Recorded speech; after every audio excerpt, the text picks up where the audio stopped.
여러분의 구독은 영상을 제작하는 데 큰 힘이 됩니다. 영상을 보시기 전에 구독과 좋아요 꼭 부탁드리겠습니다. 아울러 회원이 되시기를 원하시는 분들은 유튜브 채널 홈피 구독 옆에 있는 가입 버튼을 눌러주시기 바랍니다.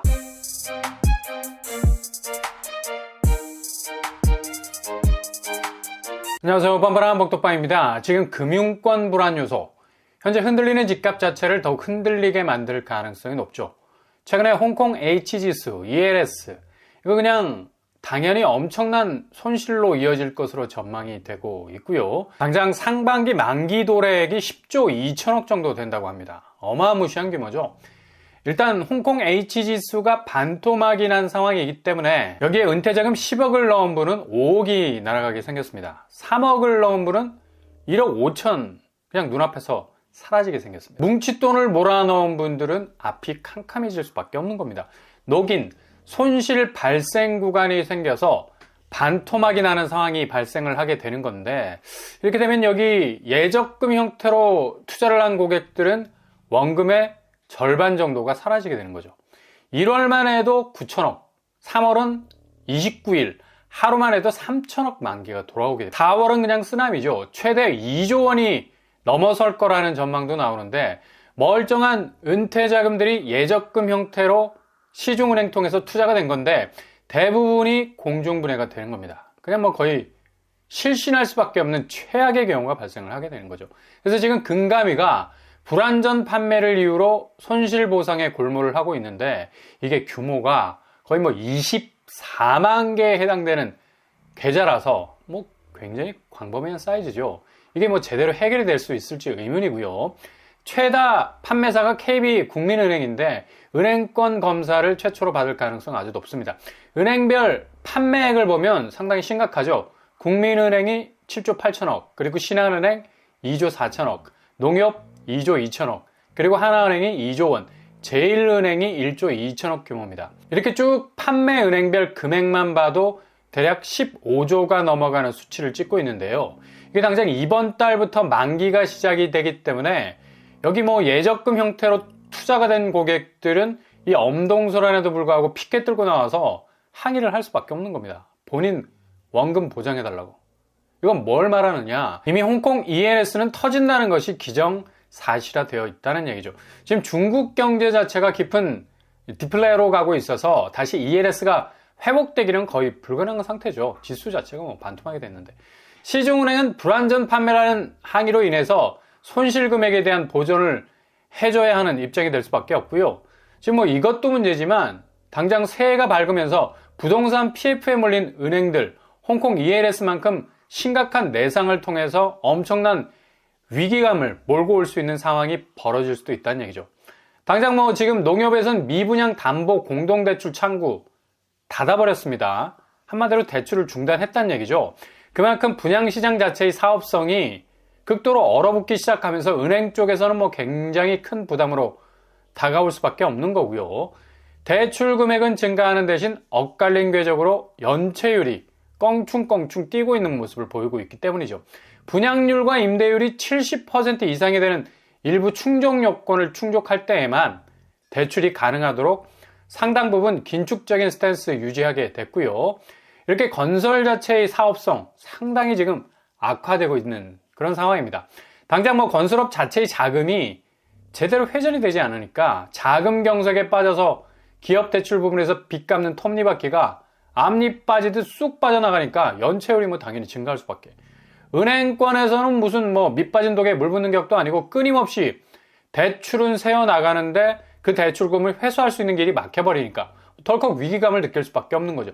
그러니 당연히 미분양 담보 신규 공동대출의 길이 막혀버리는 건 뭐 어찌 보면 당연한 수순이고요. 게다가 가계대출에서도 50년 주담대 중단하는 곳들이 속속 등장하고 있습니다. KB 국민은행과 신한은행은 50년 주담대 여전히 뭐 판매 중에 있고요. 농협이 가장 많은 50년 주담대 상품을 팔았었는데 이제 뭐 창구를 과감하게 닫아버렸습니다. 우리은행 역시도 작년 10월부터 중단해버렸고요. 뭐 본격적인 50년 주담대 대출 중단 사건이 벌어졌죠. 이렇게 가계대출도 위태위태한 동시에 기업 대출까지도 막히는 지금 자금의 병목 현상은 이게 당연히 부동산 PF 시장 위기의 전조 현상이 될 수밖에 없다는 얘기인데, 지금 뭐 부동산 PF 규모가 134조 원가량 되죠. 4조 원가량 더 늘어난 추세인데, 이에 반해서 연체율은 거꾸로 2배로 급증을 하고 있습니다. 2.4% 정도 증가를 하는 추세고요.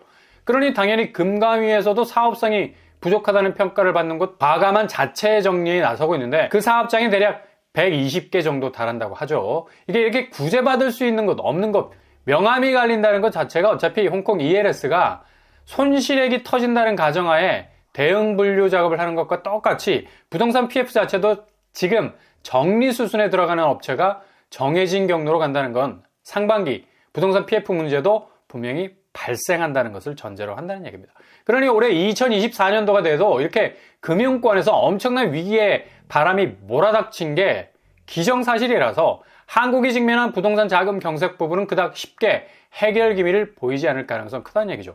시중은행에서 이렇게 당장 대출문이 닫혀버리고 사업성이 없는 쪽은 뭐 아예 쳐다보지도 말 것을 자체 알람을 설정을 해서 가고 있는 와중에 개인 대출 역시도 집값이 엄청난 하락세를 보이면서 떨어지게 된다면 은행도 스스로를 보호해야 할 생존 본능이 발동이 되기 때문에 대출 창구 쪽은 뭐 더욱 빡빡해질 가능성 높아진다는 얘기입니다. 그래서 시중은행 금리 내려간다고 이걸 봄이 오는 아지랑이로 봐서는 안 된다는 게, 아무리 금리 변동 요소를 만든다 해도 그냥저냥 뭐 고금리선에서 살짝 조정폭을 거친 수준에 지나지 않을 것이기 때문에 자칫 오판에서 대출을 거하게 일으켰다가는 그냥 완전 발목에 금리 폭탄을 일평생 차게 되는 결과 가져오게 될 거고요.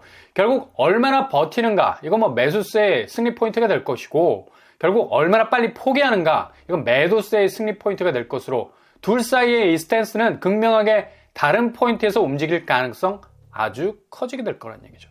이런 분위기의 편성에서 요즘 뭐 예상대로 부동산 궤적 착착 움직이고 있죠. 정말 무서울 정도의 공포감 느끼게 합니다. 부동산은 항상 예상 궤적을 벗어나는 아주 버릇없는 예의상실, 매너상실, 에티켓상실, 그 기저의 불확성을 가지고 있는 분야인데, 요즘은 뭐 정말 공포감을 느낄 정도로 예상 궤적에서 절대 벗어나지 않는 모습 보이고 있어요. 서울 매물 쌓이는 거, 이제 매도자들이 서서히 공황 상태에 빠져들게 되죠. 이거 집 내놔도 쳐다보는 사람 없네. 큰일 났다. 시세 차익은 둘째치고 본전은 쳐야 할 거 아니냐? 조급함이 몰려오기 시작하죠. 아니, 집을 살 사람이 없는데 무슨 재주로 집값이 오르겠어요. 공급 부족이다. 뭐다 뭐 말들을 많이 하는데 이거 역설이거든. 공급 위주로 가도 수요가 얼어붙은 상황에선 공급 부족 때문에 가격이 들썩거릴 여지가 없는 겁니다. 이때부터 가격은 조정되기 시작하는 거죠. 1월은 뭐 거의 기하급수적으로 매물 적체 현상이 이어질 것으로 보이고요. 오늘 17일자 서울 매물 현상에는 아주 의미 있는 움직임이 보이고 있죠. 그렇게 정체돼 보이던 매물 증가량이 7만 6천 건으로 올라서기 시작을 했습니다. 미국 기준금리 인하가 확실히 물 건너갔고, 달러 인덱스 상승, 미국 국채금리 심란할 만큼 계속 오르고 있고, 더 이상 금리를 마사지해 줄 만한 요소들이 하나둘씩 순삭하기 시작하니 이렇게 매물이 다시 터져 나오고 있는 겁니다. 뒤로 숨겨져 있던 매도자 매물이 그냥 호주머니 탈탈 털어서 내놓을 정도로 다주택자들 매물, 그리고 기존 주택을 팔고 새 집으로 빨리 갈아타야 하는 1주택자들, 해는 니언 넘어가지 갈 길은 멀지, 정말 미국 연준 의장 제롬 파월이 말한 long way to go가 되는 겁니다. 갈 길이 너무 멀기만 한 거죠. 동시에 거래량이라는 배수로는 뭐 꽉 막혀 있어서 1월은 급락으로 가는 초석을 거래량이 징검다리식으로 계속해서 축소시키는 상황. 기존에 나와 있는 뭐 매물 전혀 소화가 되질 않고 있고요. 그러니 매물 역류 현상이 일어나는 거고, 홍수가 나서 물난리가 터지는 겁니다. 이건 뭐 승수 효과로 기저에 깔려있는 매물들을 죄다 부동산 매매 시장으로 던져버리는 백기투항, 항복 매물로 갑작스럽게 전환이 될 수도 있겠습니다. 그러니 아직 집을 사지 않은 분들이 상당히 유리한 시간적 골든타임을 노려볼 수 있는, 아마도 위기 속에서 찾을 수 있는 또 다른 기회일 수도 있겠고요. 일단 빚폭탄 걱정 안 해도 되고, 그동안 미친 듯이 올랐던 집값 본격 하락하기 시작하면 이제 선택지가 뭐 상당히 넓어질 수밖에 없는 건데요. 더 이상 집값이 모든 자산시장의 가치를 블랙홀처럼 빨아들이는 시대는 끝났다. 담보가치의 하락은 어쩔 수 없이 어떤 수단과 방법으로 응급실 호흡기 달아도 더 이상 한 발짝도 뛸 수 없는 지경에 이르게 된 거죠. 이제 뭐 본격 게임이 시작이 된 거고요. 지금 영끌들이 폭락이 폭등이 심리적 갈라치기 하면서 집값 방어에 총력을 기울이고 있는데, 시장의 흐름 이길 장사가 어디 있겠어. 그냥 뭐 몰아치는 파도 뛰어넘으려 하는데, 이거 뭐 파도 앞에 종이배 띄우기입니다. 그냥 거대한 웨이브 속에 묻히고 마는 거죠. 그런 난무하는 말들을 신경 쓰지 마시고 지금의 흐름에 편승해서 여유롭게 전체 판세를 들여다보시면 되겠습니다. 그런데도 이 와중에 끝까지 집값 띄우는 걸 오매불망-바라는 사람들이 여전히 많다는 것도 역설입니다. 그냥 뭐 시장은 호구 세력이 있어야 돌아가는 것보다 라는 생각도 들고요. 여전히 부동산 쪽으로 소방호수를 대고 콸콸콸, 이거 뭐 빚이 쏟아지는 소리. 여전히 부동산 쪽으로 소방호수를 대고 콸콸콸, 이거 뭐 빚이 쏟아지는 소리죠. 그냥 고금리에 물려버리면 거의 독극물 수준이 될 텐데 삼다수라고 믿고 그냥 끝까지 끌어올려서 승부를 벌이는 사람들이 부지기수라는 얘기예요. 지금 뭐 은행 가계대출 증감 추이 한번 보세요. 기가 막힐 정도죠. 아니 이렇게 고금리가 발목을 잡을 줄 알면서도 가계대출 중 부동산과 살을 맞대고 있는 주택담보대출 비율이 2023년 한 해 51조 증가했습니다. 여전히 강세죠. 주담대는 대출의 중심이 되어가고 있고요. 그러니 금융위가 화들짝 놀라서 바로 스트레스 DSR을 다음 달 2월에 도입한다는 얘기죠.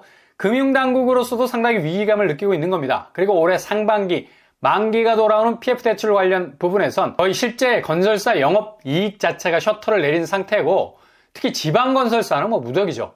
분양이 거의 먹혀 들어가고 있지 않고 심지어 경기권 수도권은 참패의 연속. 아무리 무슨 이유로 돌려봐도 무한궤도 돌아가는 소리만 들리고요. 그래서 금융위가 DSR 규제 확실하게 세팅해서 이젠 소득이 받쳐주지 않으면 돈 내주지 않게 하는 가이드라인, 특히 스트레스 DSR 제도를 급히 내놓은 겁니다.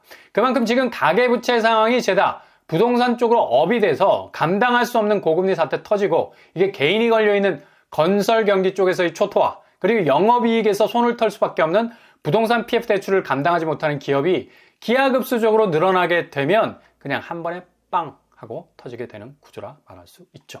지금 이렇게 상황이 급박하게 돌아가고 있습니다. 아무튼 홍콩 H지수와 연관해서 자금난을 겪는 분들 계시다면 속히 보상의 길이 열렸으면 좋겠고요. 자칫 시중은행 자금이 손실보상액이 눈덩이가 돼서 자금 경색은 뭐 오지는 않겠지만, 그래도 이것과 맞물린 부동산 PF 문제도 장난이 아니라서 지금 시중은행 주담대 금리 내려가는 게 그냥 단기적인 신기루인 것만은 분명해 보이네요. 그러니 본인 자금 설계 철저히 하시고 문단속 잘 하셔야 되겠습니다.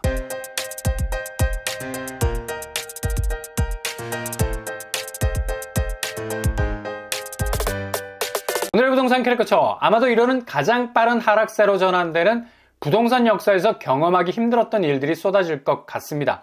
그러니 무주택자들에게는 아주 유리한 부동산 지형도가 펼쳐질 가능성 높고요. 절대로 무리하시면 골로 갑니다. 신중에 신중을 기하셔야 되고요. 기회는 올해 상반기부터 정말 놀라울 정도의 일들이 일어나게 될 겁니다. 차분하게 기다리셔도 전혀 늦지 않으니까 잘 지켜보시면서 틈새를 노리실 수 있길 바랍니다. 오늘도 응원합니다. 항상 여러분의 길이 꽃길만 되실 수 있길 바랍니다.